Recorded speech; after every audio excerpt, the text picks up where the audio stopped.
Trump and Larry Fink flipped the system on us. Now I'm going to break down the facts, figures, numbers, logic, and how I am personally navigating through this by 2030. Since 2020, I've taken you down the whole journey on exactly what I've done. But remember, this is just my opinion. This is not financial advice. Do your own research. But I am going to tell you how this has affected my family financially and the exact patterns that I've created and what I'm going to do by 2030. You should make your own decisions. But you gotta understand that Larry Fink and Trump told you that Bitcoin was a fraud. It was used for money laundering. Jamie Dimon, the same thing. It was the exact same narrative. Kind of like those CNN things where you see the reporters say the same thing. It was this narrative from 2017 heavy up until 2023. Now I'm gonna take you back to 2009. I'm gonna try to do this as quick as possible because I only have 10 minutes. I know that's a long time for you, but if you pay attention, most of you won't make it till the end. It's very important to understand this. It's 2009. Bitcoin was created right after the biggest financial collapse in history, in our living history, the US housing collapse. Brazil, Russia, India, China, South Africa came together to de-dollarize because of the West's irresponsible management of our banking system. It's right there on their website. Their job, they were wanting to detach from the Western dominance of the dollar, which is fiat, fake. We use it to weaponize other countries to control their monetary system. In 2009, this is really important, write this down, Bitcoin is created by a pseudonymous person who created a code that basically has, it's just energy that has a fixed supply of 21 million. It cannot be printed. It's going to be mined for 116 years, 450 a day is mined, and it has now become one of the most scarce assets in the world. Now it's being touted as digital gold. 2012, Rosie Rios, who sits on the board of directors for Ripple, hint Ripple XRP, was told she's the 43rd treasurer of the United States, last person to sign a $100 bill. This is how I make my financial decisions, not riddlers, not hype, not bullshit, off of facts, figures, numbers, logic. So in 2012, she was told to reduce coin and cash usage, but she couldn't, she said, because Obama turned the rescue plan on, and that turned the printing machine on full blast. And she said, you need a shock to the system to change consumer behaviors. Well, we all together went through a shock in the system in 2020 to 2022, the pandemic, worldwide shock to the system. A small example is my mom went from writing checks, still balancing her checkbook, baby boomer, going to her local bank every Friday, to her bank shutting down, to using online banking, to investing in cryptocurrency. You need a shock to the system to change consumer behaviors. Pay attention, this is deeper than people think. She was told to reduce coin and cash usage. She said she was responsible for signing the last $100 bill and responsible for bringing in a new wave of currency. She sits on the board of Ripple, which created XRP. Then XRP came around 2012, 2013, which created distributed ledger technology. XRP, one of the greatest technologies to transform the broken fiat system, the broken monetary system that has so much trapped liquidity in it. So much trapped liquidity in it that is all debt.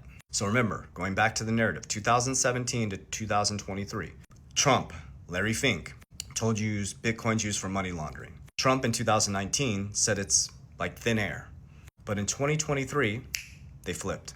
Trump said around 3 years ago, through his sons, he started investing in cryptocurrency. Larry Fink in 2023, ironically, changed the tune. He said it's a flight to quality and is a good place to go if you're worried about your country debasing your currency. That's what he said. And then all of a sudden, by 2024, he launched IBIT, a BlackRock ETF for Bitcoin. It is now their number one ETF for their company. They're now the number 2 holder in Bitcoin in the world. BlackRock is the largest asset manager in the world. Larry Fink sits on the board of trustees for the World Economic Forum and is the interim head of the World Economic Forum when Klaus Schwab stepped down. I don't know where he went. And all of a sudden, we have this massive flash crash on Friday, October 10th, 2025. And then all of a sudden, 48 hours later, 60 Minutes puts out a video with Larry Fink in it. Where in the beginning of the video, we're talking about the flash crash of 1929. And then Larry Fink talks about, again, Bitcoin is a good alternative investment. And the public and private sector are private investments. Key, you have to change your strategy. You don't have to, I did. So I don't believe hype or riddlers. Remember when you go down the chase the white rabbit in Alice in Wonderland? And the caterpillar says what? It's you. It's you. You're chasing your tail, man. They have us chasing our tails, chasing the white rabbit as they're changing the system over here.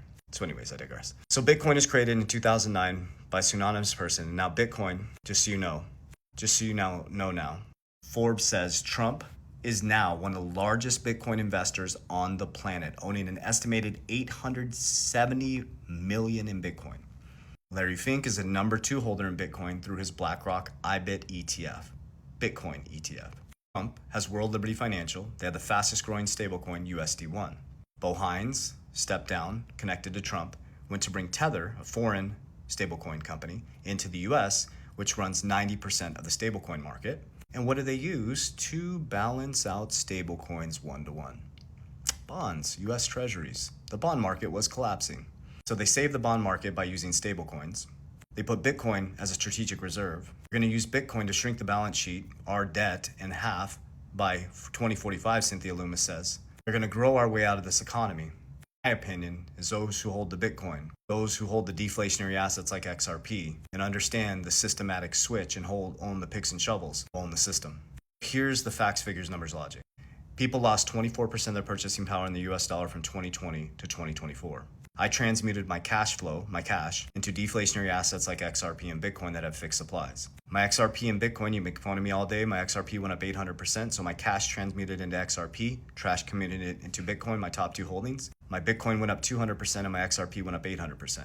So you lost 24% of your purchasing power, but you see $100,000 in your bank account. I see this. $100,000 was 24% less purchasing power. I transmuted my money into an asset that has a fixed supply that they can't print that will grow over time. So it's not about investing in XRP and Bitcoin, it's about understanding inflation and how it's a silent tax that erodes your buying power every single year. About 2 to 3% inflation every 35 years, your money gets cut in half. So if you don't understand how to invest, you don't understand how to beat the hurdle rate, you're getting poor every single year by doing nothing. So why do you think Trump now is one of the wealthiest people in Bitcoin? Why do you think Larry Fink is a number 2 holder in Bitcoin? Why do you think Trump created a blue chip crypto with Solana, XRP, Bitcoin, Ethereum, CRO?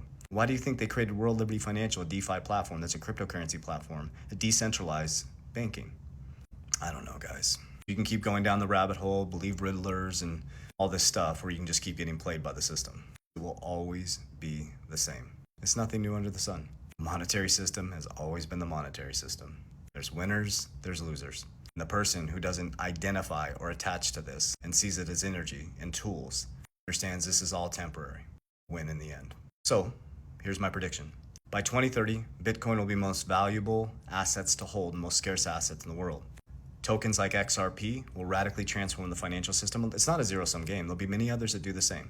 I'm not holding Ethereum, but Ethereum is going to be part of the infrastructure in the banking system. There's a reason why I don't hold Ethereum. Watch the documentary XRP on Leash Rig from the start. But I think it'll probably be one of the worst financial decisions I ever made closing out of it. But I do own a Solana. So my top 3 are XRP by a long shot, Bitcoin, and Solana. Those are my top 3. My top 7 are XRP, Bitcoin, Solana, XLM, WFI, HBAR, and VeChain.